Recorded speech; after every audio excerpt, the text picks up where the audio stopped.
প্রিয় নবম দশম শ্রেণীর শিক্ষার্থীরা এবং যারা এসএসসি পরীক্ষার্থী রয়েছে, আমরা আজকে উচ্চতর গণিতের সপ্তম অধ্যায় অর্থাৎ অসীম ধারা অধ্যায়ের যে 9 নম্বর অঙ্কটা রয়েছে এটা আমরা আজকে সলভ করছি। ইতিপূর্বে আমরা 8 পর্যন্ত করে ফেলেছি। যারা দেখোনি, ভিডিও নিচে প্লে লিস্টের লিঙ্ক দেওয়া থাকে, সেখান থেকে দেখে নেবে। তো প্রদত্ত অনুক্রমের হচ্ছে যে 10তম পদ, 15তম পদ এবং 8তম পদ নির্ণয় করো। নিচে কিছু অনুক্রম দেওয়া আছে। তো আমরা প্রথমেই 9 এর ক নম্বরটা তুললাম। তো 9 এর কয়ে যে অনুক্রমটা দেওয়া আছে, এখানে দেখো 2 4 6 8 10 12 ... তো এখানে আমরা দেখছি যে এটা একটা সমান্তর অনুক্রম, কেননা পাশাপাশি দুটি পদের পার্থক্য বা বিয়োগফল দেখো একই। তো এখানে আমরা এইভাবে বলবো যে প্রথম পদ a সমান হচ্ছে 2, আর এই যে সাধারণ অন্তর বের করতে হবে, এটা সাধারণ, তুমি যদি ভাগ করে দেখো, এটা ভাগ এটা, এটা ভাগ এটা, এটা ভাগ এটা, এটা কিন্তু একই আসে না, তো এটা গুণোত্তর ধারা হবে না। তো সাধারণ অন্তর এটাকে ডি দিয়ে প্রকাশ করা হয়। জাস্ট দেখতে হবে যে হ্যাঁ, একটা পদ থেকে তার আগের পদের পার্থক্য বা বিয়োগফলটা একই, কিন্তু এখানে দেখানোর সময় আমরা সবসময় দ্বিতীয় পদ থেকে প্রথম পদ বিয়োগ করে দেখাই। 4 - 2 সমান হচ্ছে 2। তো ওকে, আমরা এখন যে সমান্তর ধারার যে n তম পদের সূত্র আছে সেটা লিখব। সমান্তর ধারার এখানে কিন্তু r তম চাওয়া হয়েছে, এটা সমস্যা না। আগে n তম পদের সূত্রটা লিখতে হবে। এই সূত্রটা হচ্ছে a plus n minus 1 into D. তো এই যে সূত্রটা আছে, এখানে যদি হাতিতম বলে তাহলে n এর মান হাতি বসাতে হবে, ঘোড়াতম বললে n এর মান ঘোড়া বসাতে হবে, এটাই হচ্ছে বিষয়। তো এই n তম পদ হচ্ছে এটা। এখন আমরা অনুক্রমটা এই সমান্তর ধারা বলা যাবে না আসলে, যেহেতু এখানে কমা দিয়েছিল, সূত্র একই, এখানে অনুক্রম বলবো আমরা, অনুক্রমের। হ্যাঁ, তাহলে এইখানে বলবো r তম পদ। জাস্ট n এর জায়গায় আমরা r বসাবো, আর এখানে a আর d এর মানটা বসিয়ে দেবো। তো এর মান দেখো 2 প্লাস n এর জায়গায় লিখবো r মাইনাস 1 ইন্টু ডি এর মানটাও 2। তো এটা ক্যালকুলেশন করলে দেখো 2 প্লাস এটা 2 দিয়ে গুণ করলে 2r মাইনাস এটা 2 অক্ষে 2, তাহলে প্লাস 2 মাইনাস 2 কেটে যায়, এখানে হচ্ছে 2r। তো এটাই হচ্ছে আমাদের r তম পদ। আচ্ছা, এবার এই অনুক্রমটার আমাদের 10তম পদ চাওয়া হয়েছে। তো আমরা এইভাবে লিখি, অনুক্রমটির 10তম পদ। তো জাস্ট এই যে এখানে আর এর মানটা আমরা 10 বসাবো, তাহলে 2 ইন্টু 10, তাহলে 20। এটাই হচ্ছে এটার অ্যান্সার। আচ্ছা, এরপরে এই অনুক্রমটার দেখো 15তম পদ চাওয়া হয়েছে, তাহলে আর এর মানটা আমরা 15 বসাবো, তাহলে 2 ইন্টু 15 সমান হচ্ছে 30। তাহলে এটা একটা অ্যান্সার। তো ওকে, এখানে তিনটা উত্তর, 8তম পদ এইটা, 10তম পদ এইটা, আর 15তম পদ হচ্ছে এটা। আচ্ছা, এরপর আমরা খ নাম্বারে যাব। খ নাম্বারে যেটা আছে, অনুক্রমটা হাফ 1, তারপর 3/2, তারপর 2, এরপর 5/2। আমরা প্রথমে দেখি যে এইটা থেকে এটা বিয়োগ করলে কত হয়। আমরা বুঝতে পারছি 1 থেকে হাফ বিয়োগ করলে হাফ হয়। এখন যদি এইটা থেকে এটা বিয়োগ করেও হাফ হয়, তাহলে আমরা বুঝবো এটা সমান্তর অনুক্রম। তাহলে দেখো 3/2 মাইনাস 1, হ্যাঁ, তাহলে এটা নিচে একটা 1 ধরে লসাগু হবে 2, 2 দিয়ে 2 কে ভাগ করলে 1, 1 দিয়ে এটাকে গুণ করলে 3, আর নিচের 1 দিয়ে এটাকে ভাগ করলে 2 বার যায়, 2 দিয়ে করে গুণ করলে 2, এটাও দেখো হাফ। তোমরা যদি এটা থেকে এটা বিয়োগ করো তাহলে দেখা যাবে হাফ আসবে, তখনই আমরা বুঝবো যে এটা সমান্তর অনুক্রম। তাহলে আমরা এইভাবে লিখি যে প্রথম পদ এ হচ্ছে কত, হাফ। আর যেহেতু সমান্তর, আমরা সাধারণ অন্তর দিয়ে করব। আর এই বিয়োগফলটা যদি একই না আসতো, তাহলে আমরা সাধারণ অনুপাত অর্থাৎ এটা ভাগ এটা, এটা ভাগ এটা করে দেখতাম যে একই আসতো। তো এটা আমরা 1 বিয়োগ দ্বিতীয় পদ বিয়োগ প্রথম পদ, এটা ওই লসাগু করে বিয়োগ করলেও হাফ আসবে, অর্থাৎ ডি এর মান হাফ। তো সব ক্ষেত্রে যে এ আর ডি এর মান একই আসবে তা না, এই অঙ্ক দুটোতেই আসলে চলে আসছে। তো এখন আমরা লিখবো যে সমান্তর অনুক্রমের প্রথমে আমরা n তম পদের সূত্রটা লিখবো। n তম পদ, তাহলে এটা হচ্ছে a plus n minus 1 into D. তো এখন আমরা বলবো অতএব সমান্তর অনুক্রমের r তম পদ।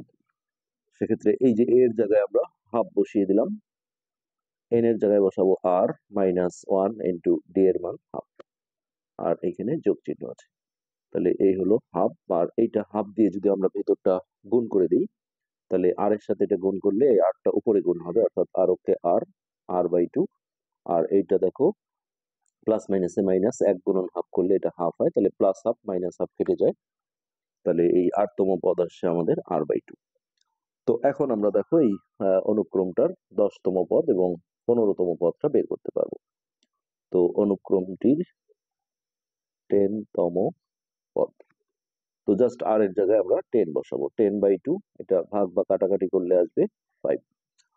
ওকে, এরপর অনুক্রমটির 15তম পদ, এই যে r এর জায়গায় 15 বসাবো, 15/2, তো এটা তোমরা এইভাবেও রাখতে পারো অথবা ক্যালকুলেটরে দিলে 7.5 আসবে, অথবা এইভাবে রাখা যাবে। তাহলে এখানেও 3টা উত্তর। হ্যাঁ, এটা হচ্ছে 8তম পদ, এটা হচ্ছে 10তম পদ, আর এটা হচ্ছে 15তম পদ। তো এরপর আসি আমরা গ নম্বরে। গ নম্বরে দেখো অনুক্রমের n তম পদটাই দেয়া আছে, এটা আরো সহজ হবে। অনুক্রমটির n তম পদ, তো এটা দেয়া আছে 1/, এই যে এইখানে দেখো গ নম্বরে অনুক্রমটা দেয়া আছে, যেটা শর্ত বলেছে যে n-টা হচ্ছে ন্যাচারাল নাম্বারের সদস্য, এলিমেন্ট। ন্যাচারাল নাম্বার মানে হচ্ছে 1 2 3 4, এখানে কোনো মাইনাস আসবে না। তাহলে এটা আছে n ইন্টু n প্লাস 1, আর পাশে যে শর্তটা ছিল n element of n element of n natural number. Okay, এখন আমরা সরাসরি দেখো অনুক্রমটির r-তম পদ লিখবো, r-তম পদ। তাহলে এটাকে যেমন ইউএন দিয়ে প্রকাশ করে, ছোট করে নিচে এন লেখে, আর এটা হচ্ছে ইউআর, এটা লিখলেও হবে না লিখলেও হবে। তাহলে এই এন এর জায়গায় আমরা আর বসাবো, আর আর প্লাস 1, এটাই হচ্ছে আমাদের r-তম পদ। তো এবার এই অনুক্রমটার আমরা 10তম পদ বের করব। তো জাস্ট আর এর জায়গায় আমরা 10 বসাবো, তাহলে এখানে একটা 10, আবার এই আর এর জায়গায় একটা 10, 10 প্লাস 1। তো ওকে, এটা হচ্ছে 1/10 ইন্টু, আর এটা 10 আর একে 11, তো 11 আর 10 গুণ করলে আমরা পাবো 110, উপরে 1 আর নিচে হচ্ছে 110। এরপরে এই অনুক্রমটার আমরা যখন 15তম পদ বের করবো, আর এর মানটা আমরা 15 বসাবো, তাহলে 1/15 ইন্টু 15 প্লাস 1, তাহলে এটা হচ্ছে 1/15, আর ব্র্যাকেটটা তুলে দিলে এখানে একটা গুণ চিহ্ন দিতে হবে, 15 আর 1 গুণ করলে যোগ করলে হবে 16।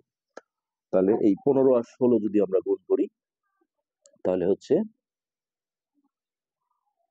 15 15 16 17 18 19 20 22, 5 16 80, শূন্য হাতে 8, 15 15 16 17 18 19 20 21, 16 গুণন 15, তাহলে 6 15 90, এর শূন্য হাতে 9, 15 15 16 17 18 19 20 21 22 23 24, 240। তাহলে এইখানে আমাদের উত্তর হচ্ছে এই যে 8তম পদ, এটা একটা অ্যান্সার, 10তম পদের উত্তর হচ্ছে এটা, আর 15তম পদের অ্যান্সার হচ্ছে এটা। এরপর আমরা যাব ঘ নম্বরে। ঘ, তো ঘ নম্বরে দেখো যে ধারাটা দেয়া, অনুক্রমটা দেয়া আছে 0 1 0 1 0 1 দিয়ে ডট ডট। তো এটা দেখো আসলে সমান্তর বা গুণোত্তর কোনো ধরনের অনুক্রমই হবে না, এটা একটা বিশেষ ধরনের অনুক্রম। এখানে আমরা দেখতে পাচ্ছি যে প্রথম পদ, তৃতীয় পদ, তারপরে পঞ্চম পদ, অর্থাৎ বিজোড় সংখ্যক পদগুলো 0 আছে, আর যেগুলো জোড় সংখ্যক পদ 2, দ্বিতীয় পদ, চতুর্থ পদ, তারপরে ষষ্ঠ পদ, এগুলো আছে 1। তো আমরা সেই কথাটাই এখানে লিখবো যে এখানে বিজোড় বিজোড় সংখ্যক পদ 0 এবং জোড় সংখ্যক বা জোড় স্থানের লিখতে পারো জোড় সংখ্যক পদ হচ্ছে 1, এই কথাটা আমরা লিখবো। তাহলে এখন আর এর 8তম পদ যেহেতু চাওয়া হয়েছে, আর জোড় না বেজোড় সেটা তো বলা নেই, তো আমরা এইভাবে বলবো যে যদি আর জোড় হয়, জোড় সংখ্যা হয়, তবে 8তম পদ আসবে কত? 1, যেহেতু জোড় সংখ্যক পদগুলো 1 হয়েছে। আর যদি আর বিজোড় হয়, তবে 8তম পদ আসবে, বিজোড় সংখ্যাগুলো আমরা দেখছি যে 0, এটা হচ্ছে অ্যান্সার। এরপর আমরা দেখো অনুক্রমটির 10তম পদটা বের করব। অনুক্রমটির 10তম পদ, তাহলে 10 যেহেতু জোড়, আমরা দেখলাম জোড় সংখ্যক পদগুলো 1 হবে, তাহলে 10 নম্বর পদটা এখানে 1 আসবে। আর 15তম পদ, 15 যেহেতু বিজোড়, বিজোড় সংখ্যক পদগুলো সব 0 আসছে, তাহলে 15তম পদ কিন্তু 0 আসবে। এটাই হচ্ছে এই কোশ্চেনের অ্যান্সার। তো এই হলো বিষয়। এরপরে আমরা ওমো নাম্বারটা যাচ্ছি। ওমো নাম্বারে আছে দেখো 5, তারপর 5/3, তারপর 5/9, তারপর 5/27, 5/81 ডট ডট ডট। তো এইখানে যেটা করে দেখা গেছে সেটা হচ্ছে যে এইখানে আমরা যদি এটা থেকে এটা বিয়োগ করি, তাহলে যা আসে এটা থেকে এটা বিয়োগ করলে ভিন্ন জিনিস আসে, তখন আমরা বুঝতে হবে যে এটা সমান্তর অনুক্রম নয়। তখন আমরা ভাগফল করব, এটা ভাগ এটা, এটা আমরা রাফে যদি দেখি এরকম, তাহলে সেক্ষেত্রে ভাগ থাকলে গুণন চিহ্ন দিয়ে পরের অংশটা উল্টায় দিতে হয়, অর্থাৎ 5/3 এটা উল্টায় দিলে হবে 1/5, এখানে 5 কাটা গেলে 1/3। তো আমরা আরেকটা চেক করব, এটা ভাগ এটা দিয়ে। তো 5/9 আমরা একবারই গুণন দিয়ে উল্টায় দিই, এটা উল্টায় দিলে হবে 3/5, 5 কাটা, 3 দিয়ে এটা কাটলে দেখো 3 বার যায়, আর উপরের 1 এর দাম আছে 1/3, অর্থাৎ একই ভাগফল আসছে, অর্থাৎ এটাকে অনুপাত বলা হয়, সাধারণ অনুপাতটা একই। তো এটা গুণোত্তর অনুক্রমের নিয়মে করতে হবে। তাহলে আমরা এইভাবে লিখি যে প্রথম পদ a সমান হচ্ছে 5, আর এইখানে আমাদের করতে হবে সাধারণ অনুপাত। তো অনুপাত আর ভাগ কিন্তু একই, যেমন আমি এটা অনুপাত এটা করা যা, এটা ভাগ এটা করাও ভাগ। তো সাধারণ অনুপাত এটাকে হচ্ছে আর দিয়ে প্রকাশ করা হয়, কিন্তু এই অঙ্কে আমরা আর বলবো না, কেননা অঙ্কে যেহেতু r তম পদ চেয়েছে, আমরা এখানে ভিন্ন একটা চলক ইউজ করবো q। তো এইটা ভাগ এটা করে আমরা দেখাবো, অর্থাৎ 5/3 ভাগ 5, তারপরে 5/3 এটা গুণন দিয়ে উল্টায় দিলে 1/5, 5 কাটা গেলে এটা 1/3। তার আগে দেখে নিতে হবে যে হ্যাঁ এটা ভাগ এটা অথবা এটা ভাগ এটা একই রেজাল্ট আসে। তাহলে এখন আমরা দেখো গুণোত্তর অনুক্রমের n তম পদের সূত্রটা লিখব। গুণোত্তর অনুক্রমের n তম পদ। তো এইটার সূত্র ছিল, আমরা সূত্রে আসলে r দিয়ে পড়েছিলাম ar⁴n-1, কিন্তু এখানে যেহেতু আমরা সাধারণ অনুপাতটাকে q ধরেছি, তাহলে aq⁴n-1। তো এইখান থেকে আমরা হচ্ছে এই অনুক্রমের r তম পদটা বের করব।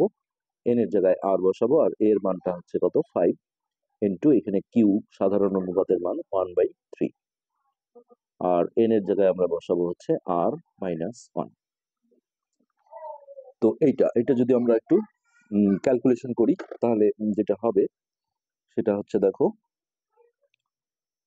5টা আমরা রাখলাম, আর এই পাওয়ারটা আমরা যদি আলাদা করে দিই, আসলে 1 এর উপর যাই থাক, পাওয়ার যাই থাক, এটা 1ই হয়। সো এটা যদি আমরা 1 লিখি, আর 3 এর উপরে আমরা এই পাওয়ারটা যদি দিয়ে দিই, এরকম হয়। এরপর দেখো 5টা 1 এর সাথে গুণ হবে, তাহলে 5/3 এটাই হচ্ছে এই অনুক্রমটার r তম পদ। তো এখন আমরা অনায়াসে দেখো এই অনুক্রমের 10তম পদ বের করব, অর্থাৎ এই r এর জায়গায় আমরা 10 বসাবো, তাহলে উপরে 5 থাকলো, 3/10-1। তো 5টা থাকলো, এখানে 3 থাকলো, আর এটা বিয়োগ করে হবে 9। তো এটার আর ক্যালকুলেশন করার প্রয়োজন নেই, এইভাবেই থাক। এরপর 15তম পদ, অর্থাৎ এই যে r এর মানটা 15 বসাবো, তাহলে 5/3 তাহলে 5/3 সো এখানে আমাদের 3টা অ্যান্সার, এটা হচ্ছে r তম পদ, এটা 10তম পদ, আর এটা হচ্ছে 15তম পদ। তো এরপর লাস্ট অঙ্ক হচ্ছে 6 নাম্বার। এখানে দেখো n তম পদটা দেয়া আছে। তো n তম পদ দেয়া আছে 1 -1^3n/2, এটা হলো n তম পদ। এখন দেখো r তম পদ,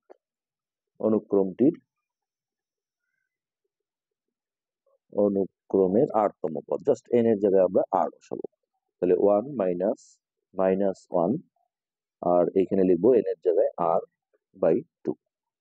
ওকে, এখন এখানে r এর যেহেতু সুনির্দিষ্ট কোনো মান নেই, তাহলে আমরা বলবো যে r যদি জোড় হয়, r জোড় হলে, তুমি যে কোনো জোড় সংখ্যা ধরো 2, তাহলে 3 এর সাথে 2 গুণ করলে দেখো জোড়ই হয়। আবার r এর মান কোনো জোড় সংখ্যা যদি 4 ধরো, তাহলে 3 × 4 12 আসে, অর্থাৎ গুণফলটা জোড় আসে। তাহলে r জোড় হলে 3r জোড় হবে। তো মাইনাসের উপর কোনো জোর পাওয়ার থাকলে তোমরা নিশ্চয়ই জানো যে সেটা প্লাস হয়ে যায়। হ্যাঁ, তখন আমরা যেটা বলবো যে অতএব r তম পদ, তাহলে 1 এটা প্লাস হয়ে যাবে জোর হওয়ার কারণে, আর এটা গুণ করলে প্লাস মাইনাসে মাইনাস বের হয়ে আসবে এরকম। আর নিচের 2টা ঠিক থাকলো, 1 থেকে 1 বিয়োগ করলে 0, 0/2 মানে কিন্তু উপরে 0 আসলে এটা 0 হয়ে যায়। আচ্ছা, এবার আর বিজোড় হলে কি হবে আমাদের সেটা করতে হবে। তো যে কোনো একটা বিজোড় সংখ্যা ধরো, যে 5, তাহলে 3 আর 5 গুণ করলে দেখো 15 হবে, অর্থাৎ বিজোড়। 7 ধরো, 3 7 21, অর্থাৎ 3 দিয়ে আমি যে কোনো একটা বিজোড় সংখ্যাকে যদি গুণ করি তাহলে সেটা কিন্তু বিজোড়ই হয়। আর মাইনাসের উপর বিজোড় পাওয়ার থাকলে এটা মাইনাস হয়ে যায়। তাহলে আর বিজোড় হলে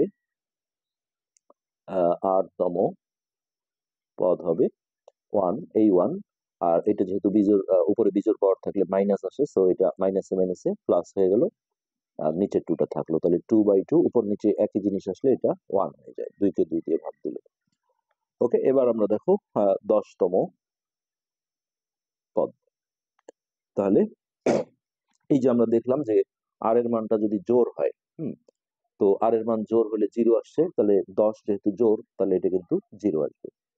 তারপরে 15তম পদ, 15 যেহেতু বিজোড়, আমরা দেখলাম বিজোড় হলে হচ্ছে যে 8তম পদ, আর এর মান বিজোড় হলে 8তম পদ হচ্ছে 1, তাহলে সেক্ষেত্রে যদি মানটা 15 হয় আর এর মান, যেহেতু এটা বিজোড়, তাহলে তার মান কিন্তু 1 আসবে, এটা সরাসরি করে দেওয়া যায়। তাহলে এইখানে আমাদের যেটা উত্তর, একটা হচ্ছে এই 0 একটা উত্তর, 1 একটা উত্তর, আর এই জায়গায় আমাদের 8তম পদের অ্যান্সার হবে এটা। আশা করি বুঝতে পেরেছো। আজকের পাঠ আমরা এখানে শেষ করছি, পরবর্তী পাঠ দেখার আমন্ত্রণ রইল। ধন্যবাদ।